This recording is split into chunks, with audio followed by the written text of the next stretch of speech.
नमस्कार दोस्तों, आप सबका स्वागत है हमारे चैनल एस्ट्रोवर्ड में। अगर आपने हमारे चैनल को अब तक सब्सक्राइब नहीं किया है तो अभी सब्सक्राइब करें।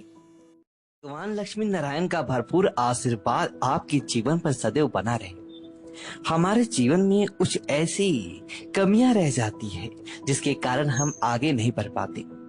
कुछ ऐसे ही आदतें हैं जो हमें जीवन को आगे नहीं बढ़ने देते हैं। तो आज हम आपको कुछ ऐसी कहानी बताने जा रही हैं, कुछ ऐसी आदतों के बारे में बताने जा रही हैं जिनको आप अपने जीवन में अपना लेंगे तो आपके घर में, आपके परिवार में धन की कभी भी कमी नहीं आएगा। यानी आपका भंडार हमेशा भरा पूरा रहेगा। आपके घर परिवार में सुख रहेगा, शांति रहेगा, समृद्धि रहेगा, वैभव रहेगा, ऐश्वर्य रहेगा और निरंतर आप सतत प्रगति को प्राप्त कर पाएंगे। लेकिन हम अपने जीवन की कुछ आदतें हैं, उनको यदि बदलते हैं तो निश्चित तौर से हमारे जीवन में एक परिवर्तन आएगा। आप इन आदतों को अवश्य ही अपने जीवन में अपनाएंगे तो आप आगे बढ़ सकते हैं। तो इसी प्रकार हम अपने जीवन में कई प्रकार के ऐसे कार्य करते हैं, कई प्रकार के ऐसी हमारी आदतें होती है जिनके कारण हमें नुकसान उठाना पड़ता है। इस बात का हमें एहसास नहीं होता है, लेकिन निरंतर जब हम जीवन में कई प्रकार की कठिनाइयों को प्राप्त करते रहते हैं, हमारे जीवन संघर्षों से निरंतर भर जाता है और घर परिवार में अशांति रहता है, दुख आता है, दरिद्रता आता है, कमजोरी आता है, रोग आता है, पीड़ाएं आती है। ऐसे में हम जो है विचार करते हैं कि आखिर ऐसा क्यों हो रहा है। तो आज हम आपको कुछ ऐसी आदतें बताने जा रही हैं जिनको यदि आप अपने जीवन में अपना लेंगे तो आपके घर परिवार में धन की कभी भी कोई कमी नहीं आएगा और आपके घर में सुख, शांति, समृद्धि का वातावरण बना रहेगा। तो सबसे पहली आदत है, जब हम किसी भी देव स्थल पर जाते हैं, मंदिर में जाते हैं या फिर किसी साधु संत या पूजनीय पुरुष के सामने बैठते हैं तो उनके सामने इस प्रकार हमको नहीं बैठना चाहिए कि उनको हमारे पांव दिखे। यानी हमारे पांव की जो है नीचे का भाग होता है वो कभी भी देवताओं की तरफ नहीं होना चाहिए, पूज्य पुरुषों की तरफ नहीं होना चाहिए। इसी प्रकार हम कभी कभी बिना कारण के ही अपने हाथ की उंगलियों को अपने मुंह में लगा लेते हैं, यानी अपने हाथ को झूठा कर लेते हैं। यह बिल्कुल गलत तरीका है, क्योंकि जब हम झूठे हाथ के माध्यम से कोई भी काम करेंगे तो वह कार्य अपवित्र हो जाएगा, अशुद्ध हो जाएगा। इसके साथ ही हम अपने सर को भी बिना कारण से खुजलाने लगते हैं, ये भी गलत है।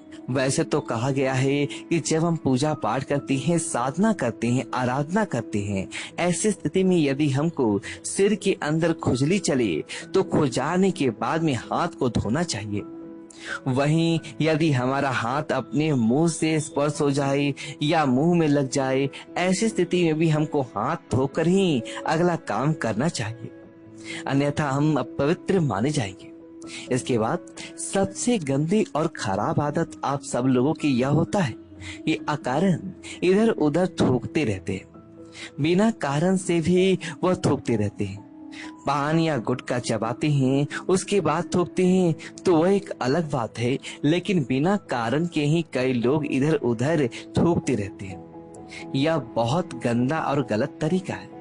हमेशा ध्यान रखना चाहिए कि अकारण कभी भी थूकना नहीं चाहिए और हमेशा उल्टी हाथ की तरफ ही थूकना चाहिए।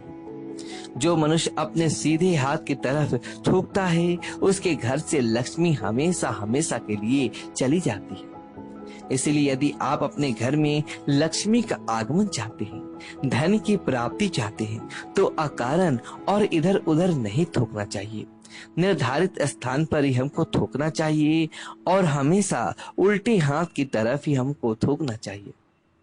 दूसरी आदत होती है हमारी कि जब हम भोजन करते हैं तो दोनों हाथों से भोजन करते हैं। ये भी तरीका बहुत गलत होता है। हमेशा एक हाथ से ही भोजन करना चाहिए और एक हाथ तो उसके साथ शुद्ध रखना चाहिए। और जब हम भोजन करते हैं तो उतना ही भोजन आपको लेना चाहिए जितना आप भोजन ग्रहण कर सके। यानी हमको कभी भी झूठा नहीं छोड़ना चाहिए। थाली में यदि आप झूठा भोजन छोड़ते हैं तो आप अन्न का अपमान करते हैं, क्योंकि जिस अन्न के लिए आप दिन रात मेहनत करते हैं, दौड़ धूप करते हैं, पैसा कमाते हैं, उसी अन्न को आप झूठा छोड़ते हैं। ये बहुत गलत आदत है।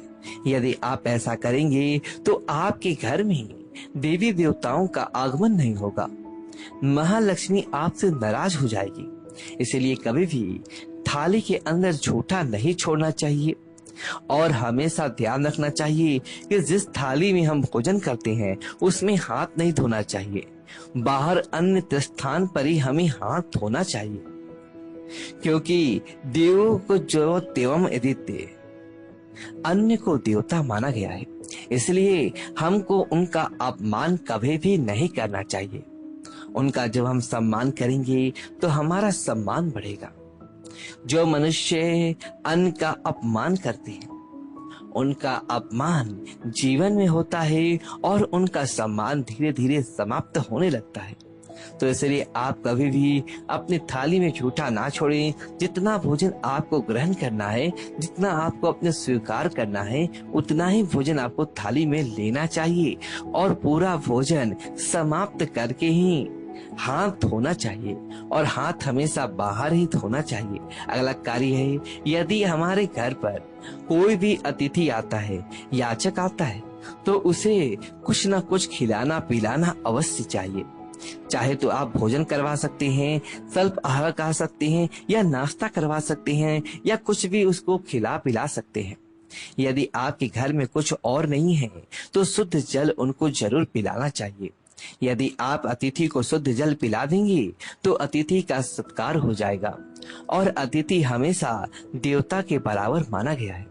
इसलिए जब भी हमारे घर में कोई भी व्यक्ति आता है, चाहे वो मजदूर क्यों ना हो, नौकर क्यों ना हो, या अन्य कोई भी परिचित व्यक्ति क्यों ना हो, उनको कुछ और नहीं तो केवल शुद्ध जल भी यदि आप पिला देंगे तो उनका सम्मान हो जाएगा। जब आप अतिथि का सम्मान करेंगे, सत्कार करेंगे, उनका आदर करेंगे, तो समस्त देव देवता आपसे प्रसन्न रहेंगे और आपके घर में सुख शांति वातावरण उस देव बना रहेगा। इसी के साथ ही आपको हमेशा ध्यान रखना चाहिए कि हरे भरे पेड़ पौधों को बिल्कुल भी ना काटना चाहिए, क्योंकि हरे भरे जो पेड़ पौधे होते हैं उनमें प्राण होते हैं और जब हम पेड़ पौधों को काटते हैं तो उसको प्राणों का हरण करते हैं, यानी उसे हमें हत्या का पाप लगता है। इसलिए कभी भी किसी भी हरे भरे पेड़ पौधों को काटने से हमें पाप लगता है और उस पाप का प्रायश्चित हमें भोगना ही पड़ता है। तो प्रयास करें कि हरे भरे पेड़ को बिल्कुल भी ना काटे। पेड़ पौधों की सेवा करना चाहिए और पेड़ पौधों में नियमित रूप से हमें जल देना चाहिए। जो व्यक्ति पेड़ पौधों की सेवा करता है, पेड़ पौधों की सुरक्षा करता है, उसको जीवन में कभी भी डिप्रेशन या मानसिक तनाव का सामना बिल्कुल भी नहीं करना पड़ता है। और पेड़ पौधों की सेवा करने से प्राणी की सेवा होता है और जब हम उनकी सेवा करते हैं तो हमें महान पुण्य फल की प्राप्ति होता है। और जब हम पेड़ पौधों को काटेंगे, छाटेंगे या उनको त्रास देंगे या पीड़ा देंगे तो हमें जीवन में पाप भोगना पड़ेगा और इसी प्रकार का गलत कार्य बिल्कुल भी हमें नहीं करना चाहिए।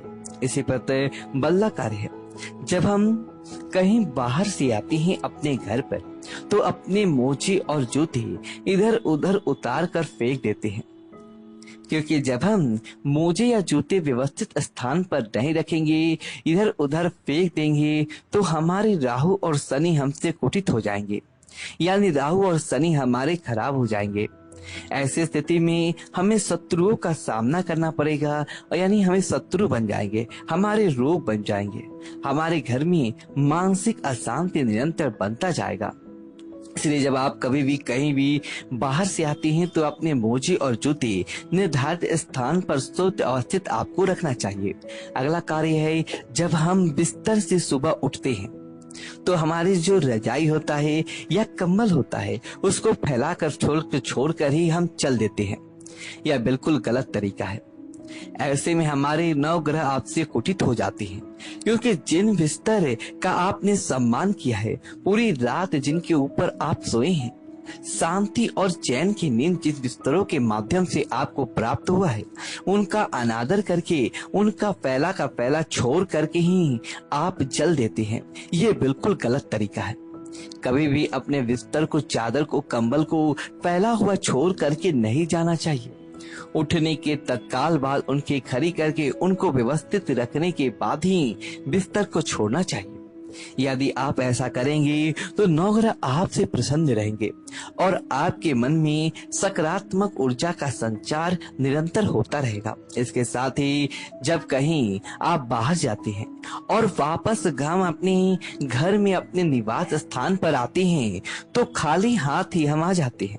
यह बिल्कुल गलत तरीका है। ऐसा हमको नहीं करना चाहिए, क्योंकि जब हम खाली हाथ आएंगे तो हमारे घर का भंडार खाली ही रहेगा। इसलिए हमें ध्यान रखना चाहिए कि कुछ न कुछ सामग्री, फल फूल, मिठाई लेकर ही हमको अपने घर में प्रवेश करना चाहिए। ऐसा करेंगे तो आपके घर में सुख, शांति, समृद्धि का वास होगा। लेकिन जब हम खाली हाथ अपने घर में आएंगे तो हमारा घर भी खाली ही रहेगा। कुछ ना कुछ बन सके तो एक पुष्प आप ले आते आइएगा, एक फल भी आप लेते आ सकते हैं, या फिर सब्जी या कोई भी अन्य ग्रह उपयुक्त सब ही आप लेकर आएंगे तो निश्चित तौर से आपके घर में सुख, शांति, समृद्धि का वातावरण निर्मित बना रहेगा। इसी के साथ जब हम प्रतिदिन स्नान करते हैं, नहाते हैं, तो पूरे शरीर की अच्छी प्रकार से साफ सफाई करते हैं, लेकिन हम अपनी पैरों को साफ करना भूल जाते हैं। पैरों में मैल भरा रहता है, पैरों में गंदगी भरा रहता है। यह बिल्कुल गलत तरीका है। यदि हम अपने पैरों को साफ सुथरा नहीं रखेंगे तो हमारी कुंडली में राहु केतु हमारे खराब हो जाएंगे, और जब राहु केतु खराब हो जाएंगे तो हमारे रोम भरने लगेंगे, हमारे मन में अशांति निरंतर उत्पन्न होता रहेगा, तथा हमारे घर परिवार में गरीबी आएगा, दरिद्रता आएगा और कई प्रकार की परेशानियों का हमको सामना करना पड़ेगा। इसलिए हम जब भी स्नान करें तो पैरों की अच्छी प्रकार से सफाई करें, पैरों को बहुत साफ सुथरा हमको रखना चाहिए। इसी तरह यदि हम घर में मिठाई लेकर भी आते हैं या कोई भी स्वादिष्ट वस्तु लेकर आते हैं तो पूरे परिवार में बांट जोट कर ही हमको खाना पीना चाहिए, यानी कभी भी अकेले मिठाई नहीं खाना चाहिए। गरुड़ पुराण में लिखा हुआ है कि जो मनुष्य अकेले मिठाई खा लेता है वह महान पाप का भागी होता है तथा वह नरक में वास करता है। इसलिए कभी भी मिठाई या स्वादिष्ट वस्तु अकेले नहीं खाना चाहिए, बांट चूट कर ही खाना चाहिए। जो मनुष्य अपने परिजनों में बांट करके ही मिठाई का सेवन करता है या स्वादिष्ट वस्तुओं का सेवन करता है, उसे महान पुण्य फल की प्राप्ति होता है। तो भक्तजनों, माताओं, बहनों, हमें उम्मीद है कि आप इन बातों को अपने जीवन में अपनाएंगे और अपने घर परिवार में सभी सदस्यों को सलाह देंगे कि इन बातों को अपनाकर ही वह निरंतर उन्नति करे, आगे बढ़े, स्वस्थ रहे, व्यस्त रहे और मस्त रहे। दोस्तों, यदि आपको यह वीडियो अच्छी लगी हो तो वीडियो को लाइक करें और कमेंट बॉक्स में ओम नमः शिवाय लिखिए, जय श्री राम लिखिए और हमारे चैनल को सब्सक्राइब करें। धन्यवाद दोस्तों।